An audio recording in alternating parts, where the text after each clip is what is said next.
بسم الله الرحمن الرحيم.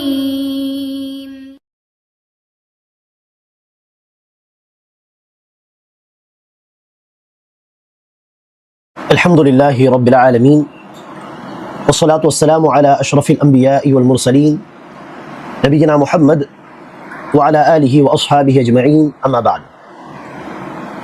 கண்ணியமிக்க சகோதர சகோதரிகளே, இந்த பதிவில் நாம் இன்ஷா அல்லாஹ் வீட்டை விட்டு வெளியேறும்போது ஓத வேண்டிய 2 துஆக்களை இன்ஷா அல்லாஹ் பார்க்கலாம். அன்பானவர்களே,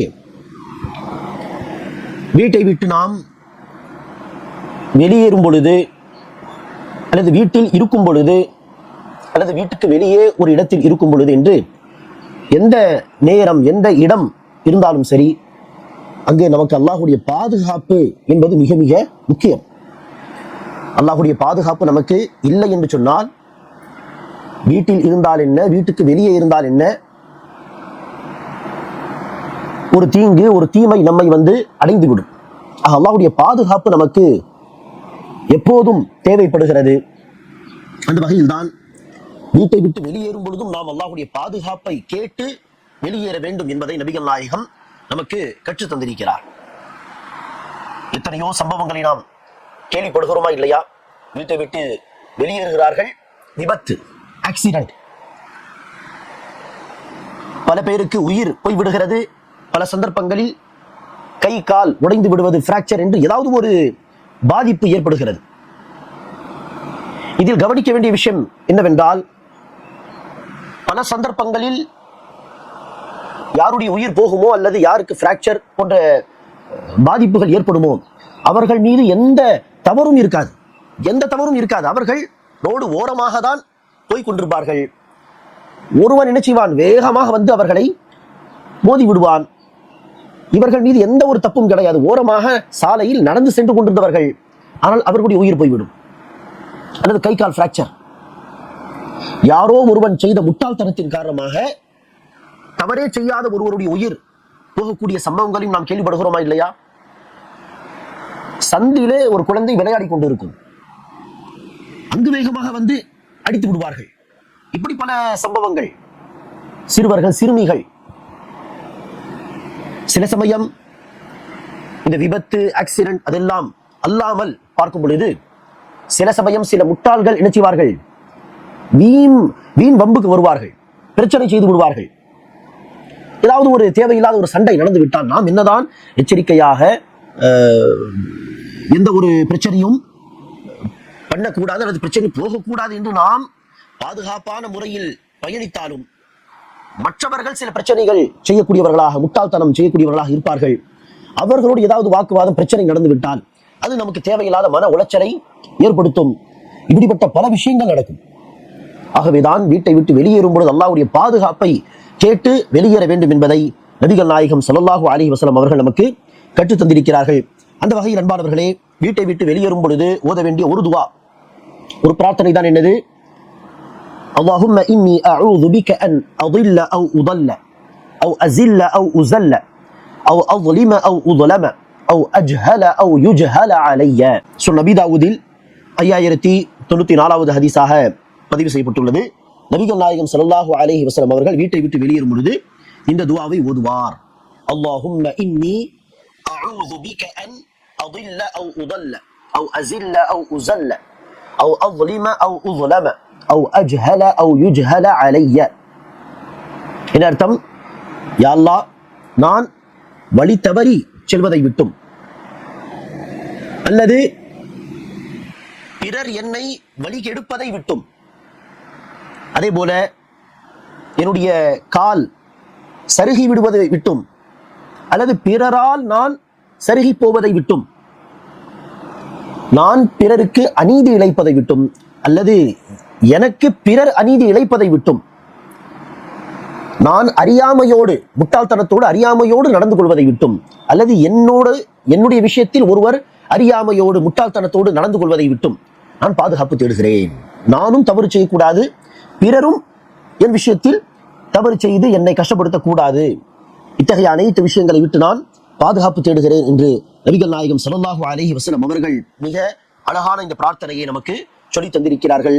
அல்லாஹும்ம இன்னி அஊது பிக அன் அஸில்ல அவ் உஸல்ல அவ் அضل அவ் உضل அவ் அظلم அவ் உظلم அவ் அஜ்ஹல அவ் யுஜ்ஹல அலைய.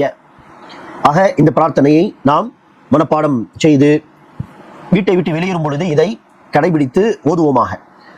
இரண்டாவதாக அன்பார்ந்தவர்கள், இன்னொரு பிரார்த்தனை பிரபலமான துஆ தான் பிஸ்மில்லாஹி தவக்கல்து அலல்லாஹ் வலா ஹவுல வலா குவத்த இல்லா பில்லாஹ். சிலர் வலா ஹவுல வலா குவத்த இல்லா பில்லாஹில் அலியில் அஸீம் என்று சொல்வார்கள். இந்த அல் அலியில் அஸீம் என்கிற வார்த்தைகள் இந்த இடத்தில் இல்லை. ஆக பிஸ்மில்லாஹி தவக்கல்து அலல்லாஹ் வலா ஹவுல வலா குவத்த இல்லா பில்லாஹ் இதுவரை சொன்னால் போதுமானது, இதுவரை தான் சொல்ல வேண்டும். இப்போது நாம் சொன்ன இந்த பிரார்த்தனையானது இதுவும் சூனன் நபி தாவூதில் 5095வது ஹதீஸாக, முன்னர் சொன்ன ஹதீஸுக்கு அடுத்த ஹதீஸாக பதிவு செய்யப்பட்டுள்ளது. இதையும் இன்ஷா அல்லாஹ் ஓதலாம். சில அறிஞர்கள் இதை பலவீனமான தகவல் என்பதாக சொல்கிறார்கள். இருந்தாலும் மற்ற சில அறிஞர்கள் இதை ஏற்கலாம் என்று சொல்லும் காரணத்தினால் இன்ஷா அல்லாஹ் இதை நாம் ஓதுவதில் தவறில்லை. அன்பானவர்களே, இந்த துவா பிரபலமாக எல்லோரும் மனப்பாடம் செய்திருக்கக்கூடிய ஒரு துவா.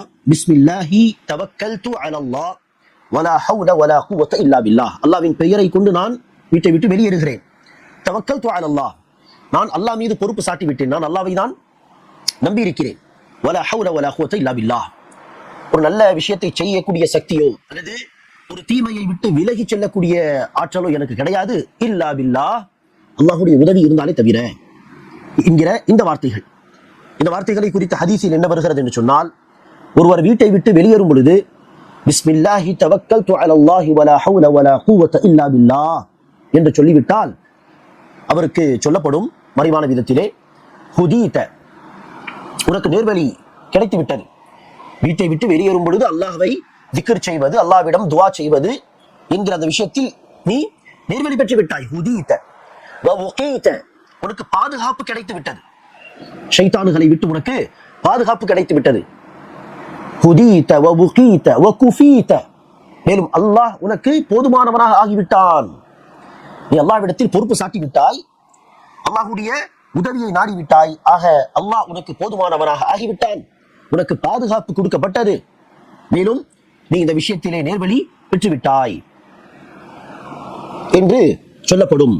அப்போது ஷைத்தான்கள் என்ன செய்வார்களாம், ஒருவரை ஒருவர் பார்த்து சொல்வார்களாம், இவ்வாறு துவா செய்து அல்லாஹ்வுடைய பாதுகாப்பு தேடி புறப்பட்ட ஒருவரை எப்படி உன்னால் சமாளிக்க முடியும், இவனை ஒன்றும் செய்ய முடியாது என்பதாக ஷைத்தான்கள் தனக்கு மத்தியில் பேசிக்கொள்வார்கள் என்பதாக நபிகள் நாயகம் ஸல்லல்லாஹு அலைஹி வஸல்லம் அவர்கள் சொல்கிறார்கள். ஆக இந்த துவாவையும் நாம் என்ன செய்ய வேண்டும், சேர்த்துக் கொள்ள வேண்டும். ஆக பிஸ்மில்லாஹி தவக்கல்து அலல்லாஹ் வலா ஹவுல வலா குவத்த இல்லா பில்லாஹ்.